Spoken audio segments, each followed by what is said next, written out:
Let's get started working on the bus. Welcome to the Hippie Geeks and our schoolie conversion Soul the Sun Chaser. If you enjoy this video, be sure to subscribe and hit the bell notification icon to catch all our new content. Our bus has graciously let us know that her name is Soul. Let's take a look at the outside of our beautiful lady, as we have not formally introduced her yet. Outside, she is mechanically sound.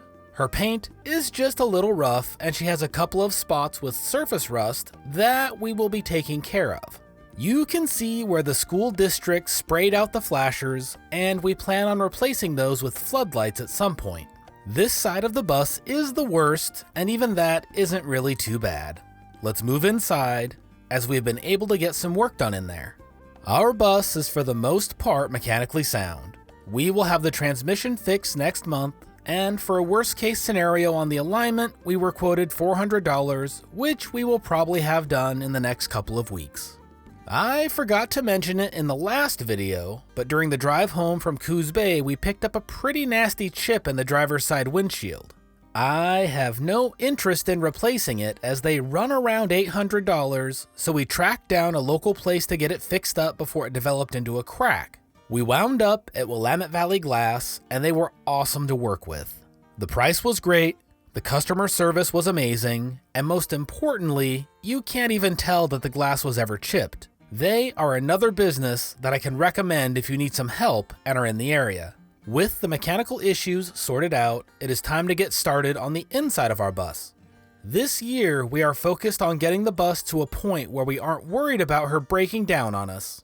We will not have enough left over to really dig into a full remodel, but we do want to use it for camping this year. To do that, we will be leaving in 5 of the existing school bus seats, 1 for each of the passengers so that everyone has plenty of space to themselves. In the back, we will be putting in sturdy bunks for everyone's beds, a double bunk on both sides of the bus in the back for the kids, and a bed for us. The rest of the space will be taken up by our existing camp gear. Before I started tearing things out, I wanted to get some basic measurements of the space we have.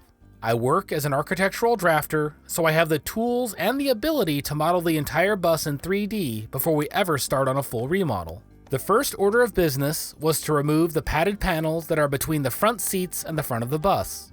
They really close off the seating area, and we wanted them out. While I was working on that, Lindsay decided to remove some of the stickers that the school district applied to the front of the bus. It was stinky work with some of the goof off and a scraper, but she made quick work of it as I removed the padded panels.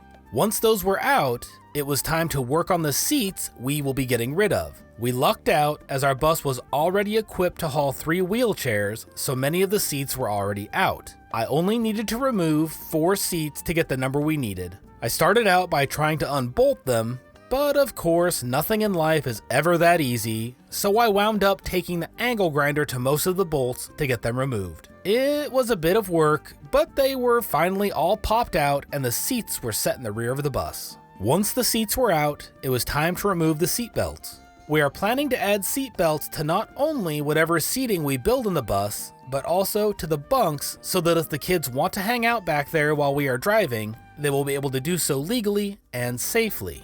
In our bus, the belts were pretty easy to remove. There is a metal guard plate that helps to keep them from getting twisted, and you need to pull that to be able to get them out. I also had to loosen the bottom cushion of the seat and then remove the bolt attaching the seat belt to the seat frame.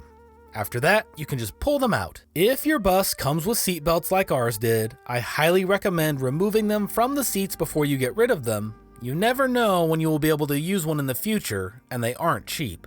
After pulling them all, this is the pile I was left with. I will put them away for now, hopefully somewhere I can remember later. Looking around the bus, it is nice to see even these little pieces of progress. It is so easy to get overwhelmed with the enormity of the task ahead of us remodeling the bus, but it is nice to be able to look at any project, however small, and know that it is getting us closer to our goal.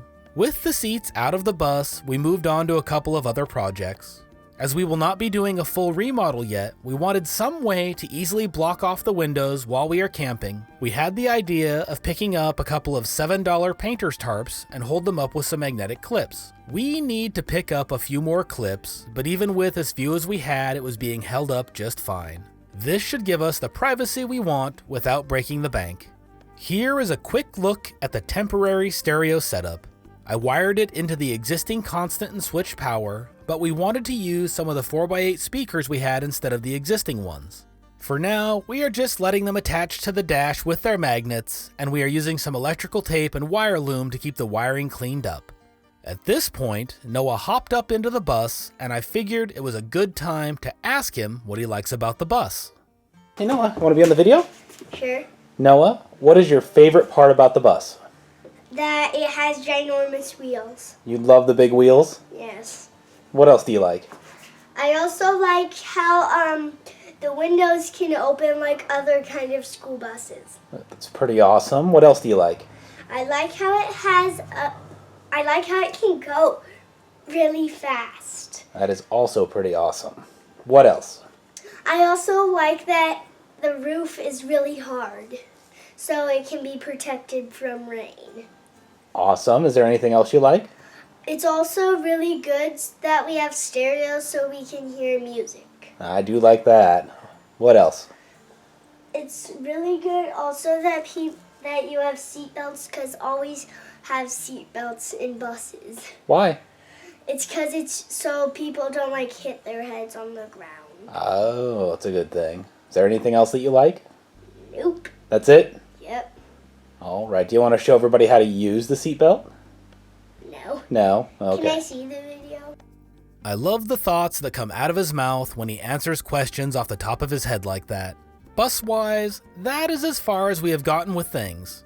Up next is removing the wheelchair lift and starting to get some bunks put in here to get ready for camping. If this is your first time here visiting Soul the Sun Chaser, it would be wonderful to have you subscribe. This channel is all about our schooly journey, the good, the bad, and everything in between. If you enjoyed this video, give it a like and check out our Patreon page or merch store to support the channel directly. Until next time, keep seeking adventure, chasing the sun.